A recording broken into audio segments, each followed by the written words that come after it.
मैं जब बच्ची थी, हमारे लिए बहुत बड़ी बात होती थी कि रेडियो सुना जाए। और रेडियो पे हम लोग अलग अलग गायक गायिकाओं के गाने सुना करते थे। जब मैं बम्बई आई हूँ पहले 1945 में, तो मुझे याद है कि मैं उस वक्त फरमाइश लिख के भेजती थी कि मुझे अख्तरी बाई का गाना सुनना है, उनकी गजल सुननी है, या बड़े गुलाम अली खां साहब का रिकॉर्ड सुनना है।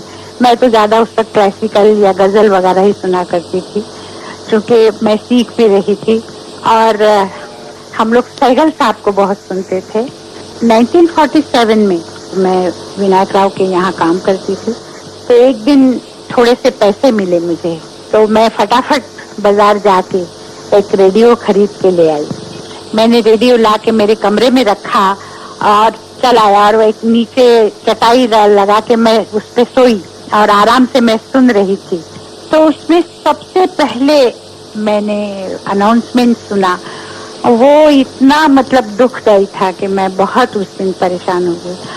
उसमें कहा गया कि सहगल साहब की डेथ हो गई, और वो सुनने के बाद मुझे इतना दुख हुआ कि मैंने वो रेडियो निकाल के रख दिया अलग। मैंने कहा अब मैं ये रेडियो नहीं बजाऊंगी, अब दूसरा लाके सुनूंगी।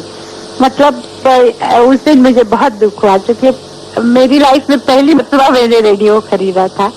क्योंकि पिताजी की डेथ के बाद तो मैं बहुत, हम लोग परेशान थे और अब मैं काम कर रही थी, पर फिर भी उसके बाद तो रेडियो लाया गया। और रोशनारा बेगम और छोटे गुलाम अली और ये बहुत सारे गायक और गायिकाओं को हम सुनते रहे हैं।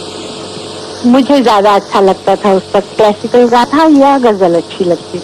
फिल्मी गाने हम लोग बहुत कम सुनते थे, पर जब मेरे गाने बजने लगे तब मेरे घर में मेरी माँ और भाई बहन वगैरह सब कहते थे, क्या रे लता देखो तुम्हारा वो गाना बज रहा है, और मराठी का ये बज रहा है, और तुम्हारी फिल्म आई है, आएगा आने वाला आ रहा है, फिर बरसात के गाने आ रहे हैं। 47 में शायद हमने एक प्रोग्राम किया था आकाशवाणी पे, जिसमें मैं उस वक्त फिल्मों में काम करती थी, बच्चों के रोल करती थी। और मुझे कहा था कि भाई इस पिक्चर के जो गाए, बड़ी माँ पिक्चर बनी थी माची विनायक की, तो उस पिक्चर के गाने नूरजहां जी उसमें हीरोइन थी और उनके गाने थे, तो उनके गाने मैंने गाए थे। और मुझे याद है कि मुझे मास्टर विनायक को बहुत सारे लेटर्स आए थे कि ये नई आवाज किसकी है जो बहुत अच्छी है।